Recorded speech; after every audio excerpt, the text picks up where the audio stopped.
Enkwebaza webale kuba omuwuliriza omulungi era omulabi omulungi wonna osinzira okutulaba n'okutuwuliriza ku mikutu gyaffe egy'enjawulo ku social media, YouTube ne TikTok.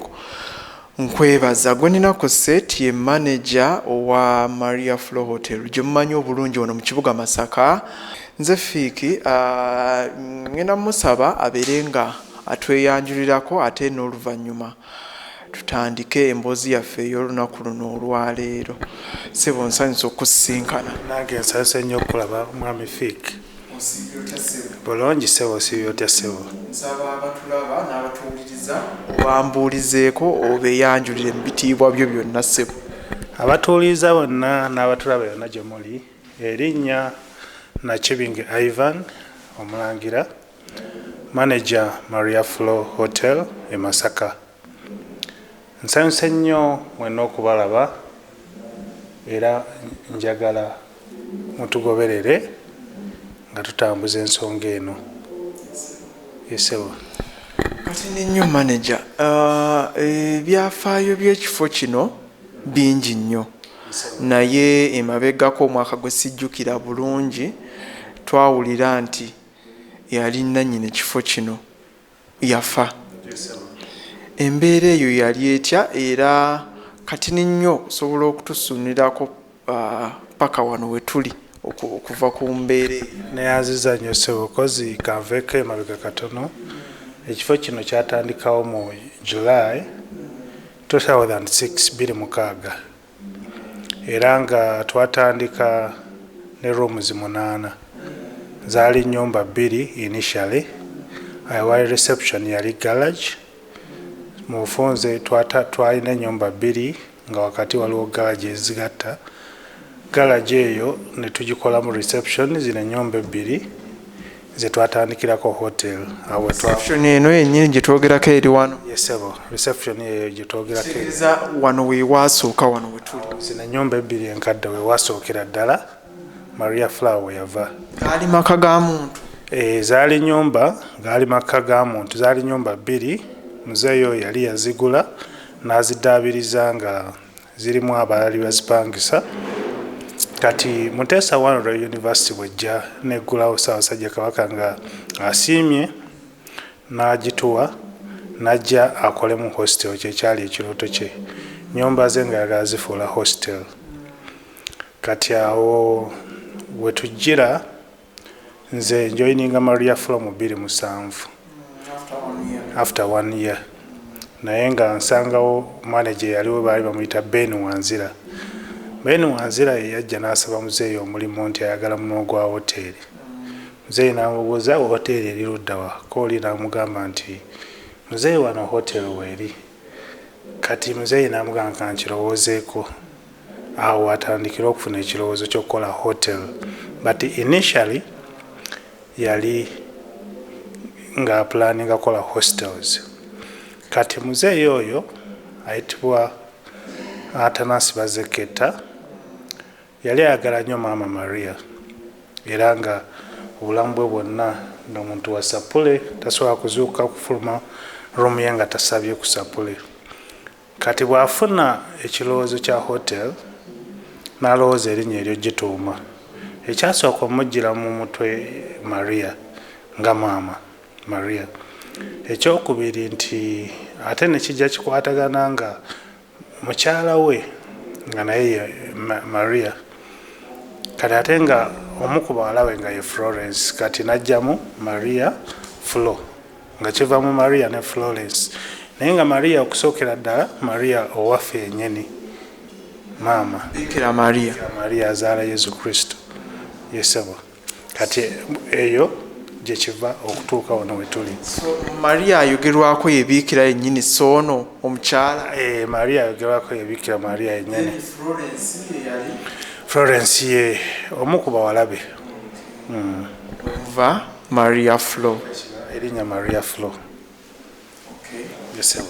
So awo wonna tuzzeeyo ku nfa y'omugga okutuuka ku nfa y'omugenzi. Yali ng'ennaku z'omwezi 21 2021 twalina omukolo wano mu Gardens gwali gwa Kabula Soke Andrew owa Kabula Soccer Events yalina embaga ye nga yamaanyi ddala wano mu Gardens era kolo twalinawo ne workshop ya NOTU nga ba delegates ba NOTU ne ba MPs baali bawezezza omwaka mu parliament nga bategeseewo wano conference na party. So twalina party eyo yali mu Gardens awo yali barbecue yaggwa ssaawa nga 5 ez'ekiro. Muzeeyi ne musiibula namuleka ku reception awo nanga manager agenda omuleko ebisigadde tunaabiraba enkya. Ne muleka ku reception awo nze nenyinyuka katugenda okukeera ku makya enkeera nga bwe gambye nti waliwo omukolo gwa Andrew Kabula Soccer owa Kabula Soccer Events gwali mu Garden awo nga tulinawo waliwo omukolo omulala waliwo abaali bagenda okwanjula nga balinga 150. Twalina ba delegates abo aba NOTU National Organization of Trade Unions nabo baali basuze wano. So basically twalinawo aba Cotton On Foundation. Hotel yonna yali ejjudde abantu nga tulina abantu b'okufumbira abasobanga mu 4 kwolwo olunaku. Kati muzeeyi yali muntu wa hands on ng'ebintu ebisinga abyenyigiramu.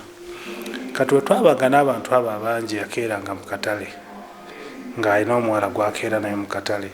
So omuwala akeera amukubira amasimu takwata.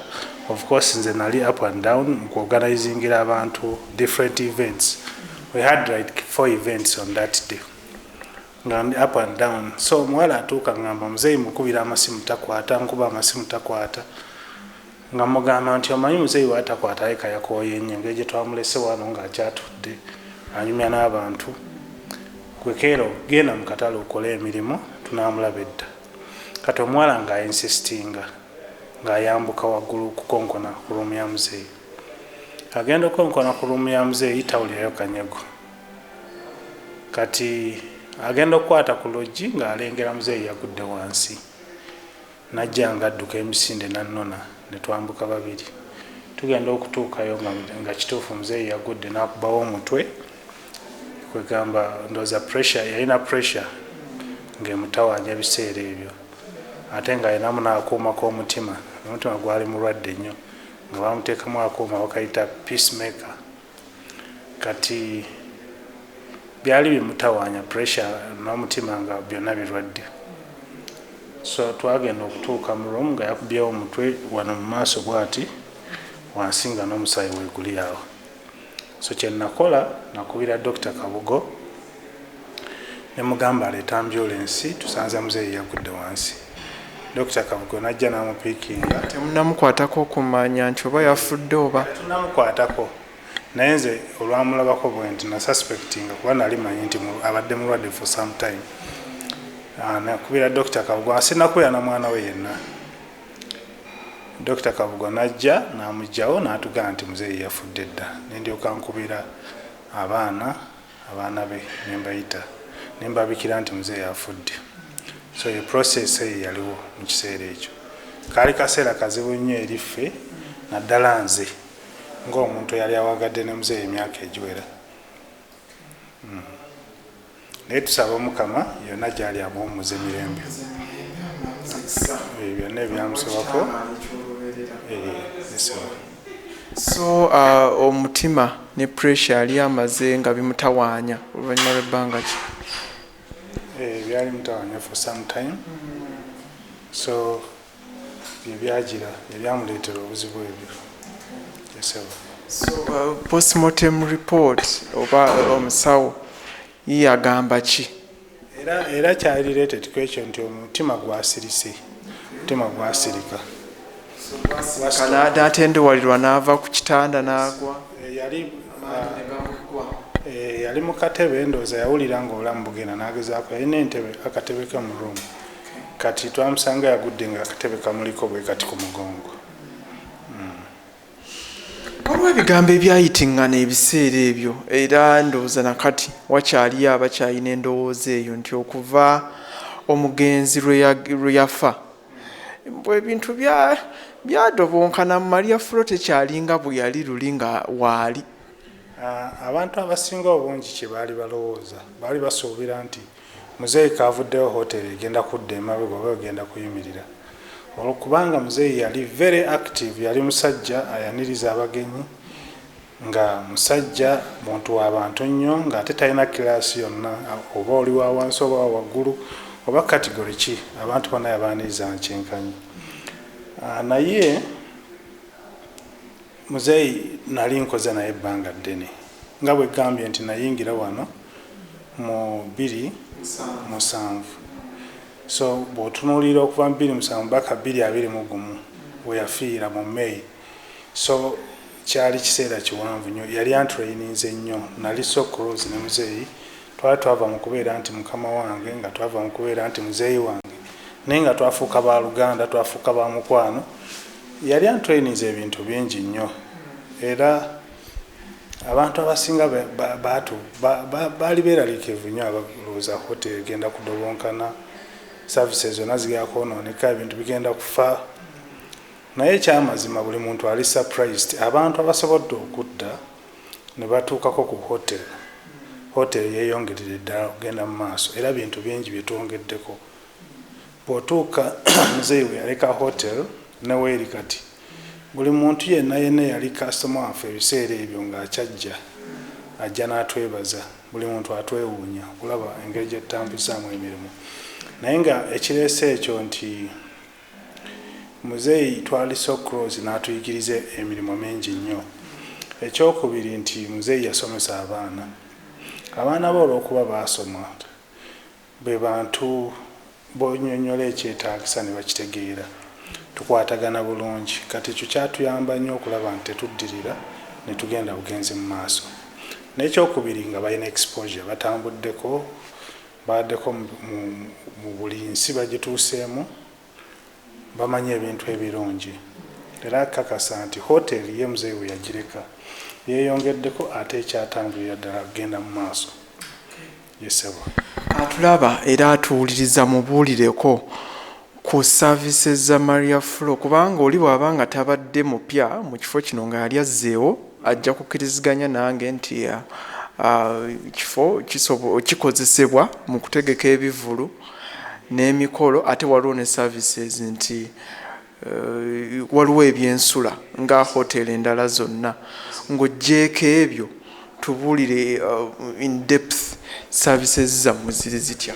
Services zaffe tulina services okuva ddala ku accommodation tulina restaurant eyo eservinga both local and international dishes tulinawo conference services tulinawo conferences 5 different conferences tulina 5 conference halls conferences ezo nga zirenjingira ddala okuva ku conference y'abantu 2 okutuukira ddala ku y'abantu 7 tusobola okutuuza abantu 7 then tulinawo ne gardens wetusobola okutuuza abantu 1,000 nga mulamba so to providing services ezo zonna wano ku Maria Flow Hotel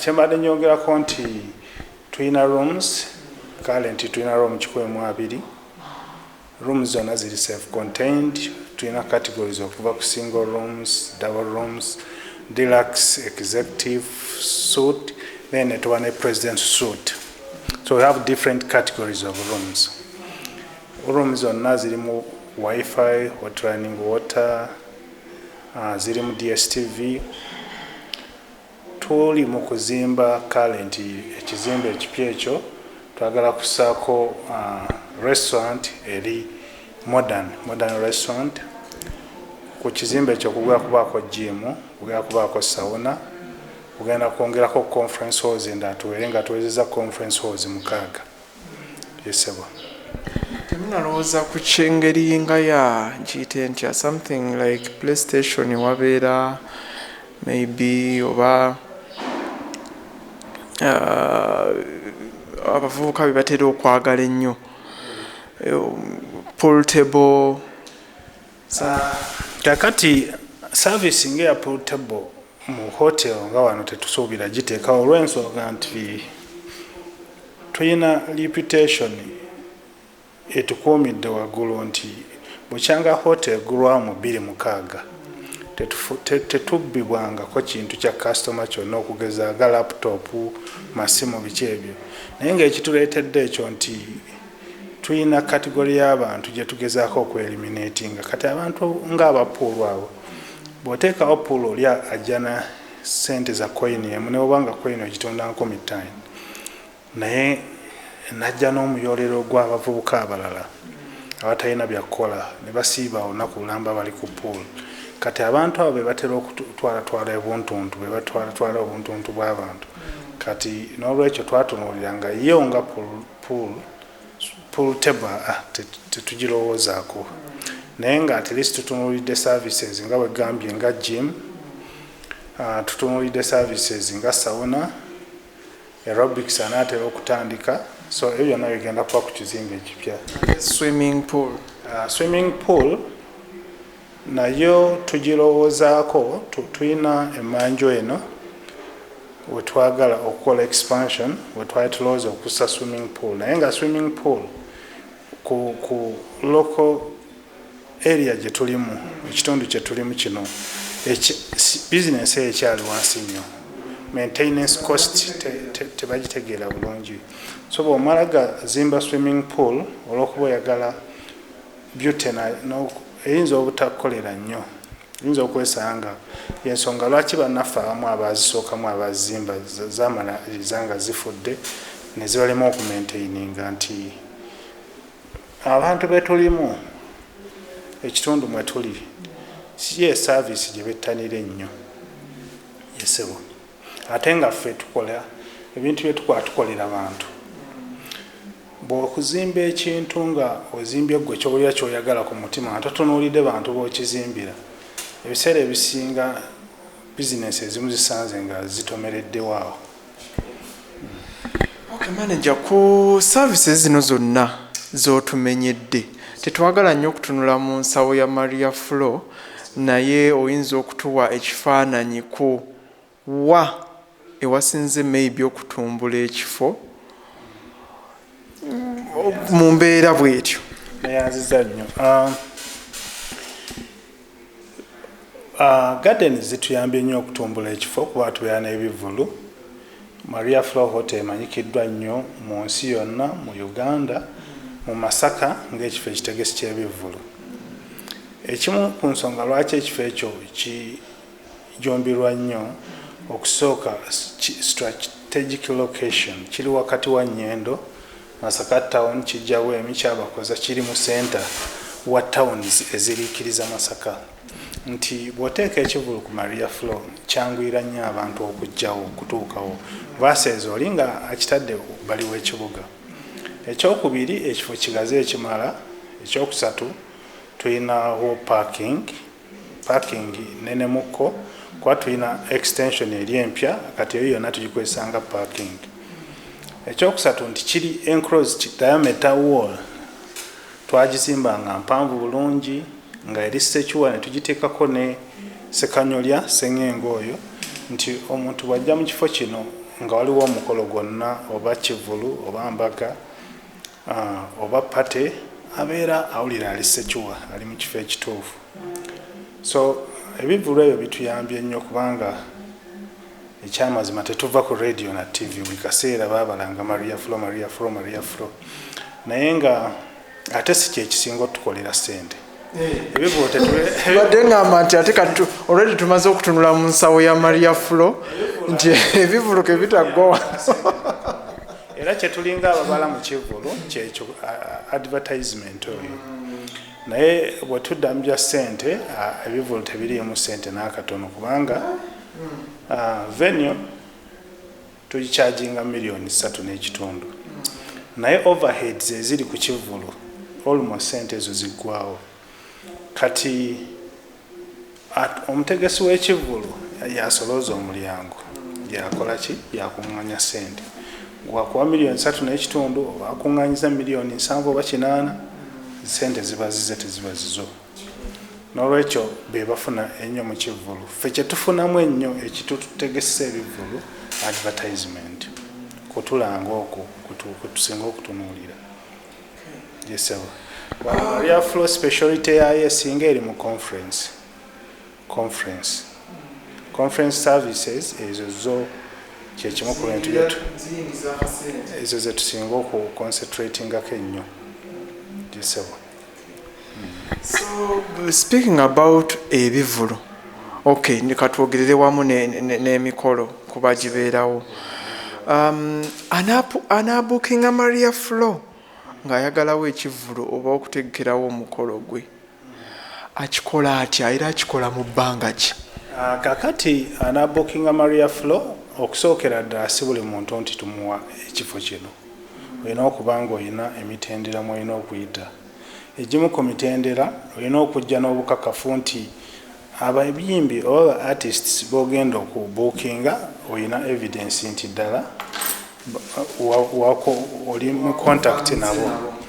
Nti kati okuba tuludde mu bizinesi eno tuyina contacts ez'aba artist abasinga obungi. Nti bw'ojja n'otugamba katugeze nti ngenda kuleeta David Lutalo, ndeeta Chameleon, ndeeta oba Bebe Cool oba mu artist yenna, tusooka ne tumucontactinga ntubuuza olina agreement n'omuntu oyo.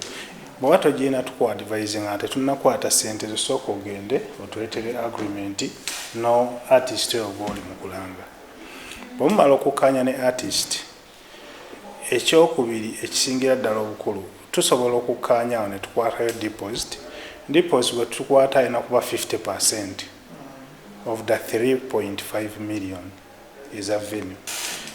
Kati bw'omala tuwa 50% sente zo, ebirala bye tutunuulira olina okuba ng'olina clearance eya security. Tetukukkiriza kukwata ku mulyango kusolooza muntu yenna nga tomaze kufuna clearance okuva ku poliisi, okuva mu security agencies. Ennaku zino clearance olina gijja Naggulu. Olina okutandikira Naggulu n'owandiika ab'Naggulu, head office ya police, headquarters teziweereza RPC n'akurefaringa wa DPC n'akulagana ne OC ne bakuwa security. Kati bakuwandiikira ebbaluwa eyo gy'otuleetera wano ne tusooka ne tugikonfaminga. Era tulina file, buli muntu ateekawo n'ekivulu ekyo eryo tteeka. Tetukukkiriza kusolooza ssente yonna nga tolina clearance kuva ku poliisi. Kubanga hotel kifo kiri expensive okusinga gardens, nti singa olanze omuyimbi n'atajja abantu ne boonoona ebintu, impact ebeera nnene. Ne bakuba ddirisa limu, ojja kwesanga ddirisa limu liri mu bukadde 3 versus abali mu gardens nga tewali kintu kyononebwa. N'olwekyo tuli very cautious about that. Ekyokubiri, abantu bangi abaagala okuteeka ebivulu wano, naye we limit. Twagala nti tulina policy gye tujja nayo okutandika n'omwaka guno 2025 nti tetulina kusukka kivulu kimu mu mwezi. Tetusukka kivulu kimu mu mwezi. Twagala controllingako nti ekifo mwe tuli twetooloddwa hotels. Kati tugezaako okulaba nti bannaffe abatwetoolodde ate n'eno nayo hotel naffe tulina ba customers nti basobola okuwummula. Tugezaako okulimitinga noise. Kati twagala nti omwaka eguba gutandise tuteeke ebivulu 4, 5, 6 byokka twagala kusukka bivulu ebyo. Kwegamba tuwe ekifo kibeere quiet, abantu basobola okukyeyagaliramu.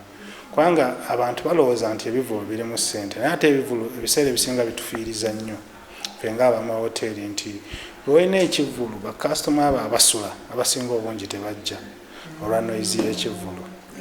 Tuli mu kukolaganira wamu ne poliisi, security wamu ne environment tulabe nti n'ebivulu biggwa ssaawa 6. Kwegamba abantu basobole okuwummula. Yesebo. Ekiyinza okusoboka e Masaka wano ku ndigida abantu gye baagala oddigida. Ate ng'abantu b'e Masaka bajja leeti mu bivulu. Ye challenge weekyali nti abantu bamanyira okujja leeti. Naye ng'ekyaleetera abantu okujja leeti n'abayimbi batandika okuyimba leeti. Tugezaako okwogera n'abayimbi bano bakomyewo ekintu ky'okupafominga ng'obudde bukyali. Ssaawa 2 zennyini sheebe ng'etandise. Ng'e bwe kiri. Kyetandika essaawa 2 zennyini oba emu, kyo saa 6 ebe ng'ewedde. Naye verses kati abayimbi bamanyiira abeeno omuyimbi ayingira ku stage ssaawa 5 ez'ekiro kyokka abantu bamulinze okuva ku ssaawa emu kati ekivaako abantu batandika kuyingira ku ssaawa 4 kuba amanyi show zitandika ssaawa 5 kati tugezaako okulaba nti tukyeliminatinga mu mateeka gaffe getuteekawo. Tubulidde emitendera omuntu gy'ayitamu mu kubuukinga ekifo kino naye tetubulidde akibuukinga mu bbanga ki oba wonna wenzijira nti enkya mbadde njagala ng'ebisaanizo byonna mbitadde ku mmeeza yo ompa ekifo. Kakati procedure eri bweti tulina dayali yaffe ebeerawo wano bw'ojja n'oŋŋamba nti nyina olunaku lwenjagala tekiriiko nnyo budde ki bw'obuukinga kasa tutunuulira mu dayali yaffe nti olunaku weeruli tutunuulira bw'oba oyagala kivvulu tutunuulira bivvulu ki ebiri mu budde obwo tetwagala nnyo kuteekako bantu bivvulu nga singa oba osangiddwa nga wabuukinga mu mmeeyo ekivvulu tetwagala mu mmeeyo mu kuteeka mu kivvulu kirala kwegamba kiyambe ocreatinga space omuntu omutegesi naye asobola okufunamu tetwagala abantu bangi nnyo bajja nga baagala almost buli weekend wabeerewo ekivvulu ne bajja naye ffe tuba controllinga kuba twagala ekifo kisigaze value so tugezaako okulaba nti at least mu mwezi omuntu ng'atadde mu show tetuteeka mu show yakubiri ekyo kikulu nnyo so bw'ojja okubuukinga wano ekivvulu tukwata ddaala eyo ne tutunula njagala ennaku z'omwezi 2 April nga tutunuulira mu April mwonna mulimu ekivvulu kyonna nti ye nga tugamba tetujja kusobola kuba mu April already muli booked yesebo tutunuulira January ono yennyini gwe tulimu tulinamu Spice tulinamu ne King Saha of course King Saha ali mu February Spice ali mu January King Saha ali mu February yesebo nedda sebo ali mu February ya Spice wa Sunday no nga 12 then King Saha wa next month nga 24 yesebo.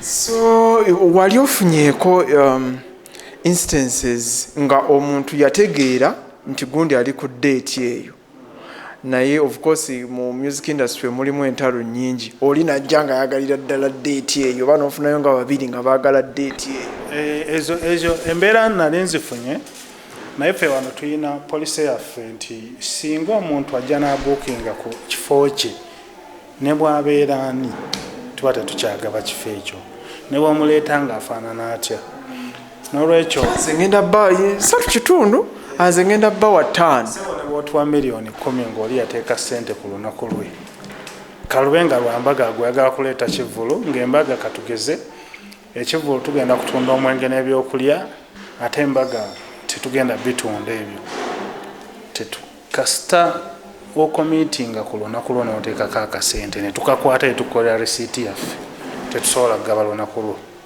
oli ne bwajja ng'ali mu kategori kino n'olwekyo ekyo kituyamba nti tetutera kufuna those conflicts tetutera kufuna realities ezo conflicting realities yesebo abantu bajja ne bapaakinga emmotoka zaabwe ku luguudo luno eyo nayo mugitwalanga paakingi yammwe oba ya city council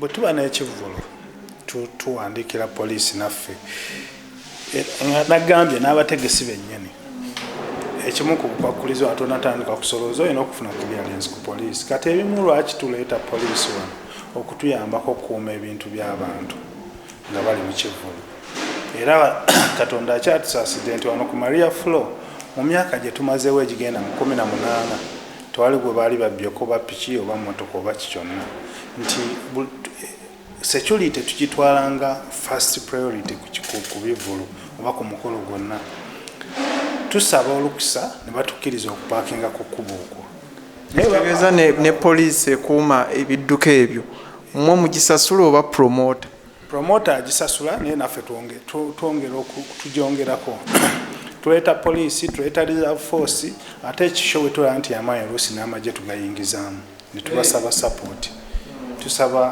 poliisi naye tuyambako naye tusabira ne ku magye nago ne tugagattako to make sure nti ebintu by'abantu biri safe era okupaakinga awo tetupaakingawo mu nsobi tuba tuyise mu poliisi ne tusaba olukisa nga tukkiriza okupakinga emmotoka ku makubo okwo naye ng'era still poliisi evunaanyizibwa okukola ki okukuumako obulungi okula nti ebiduka by'abantu biri safe.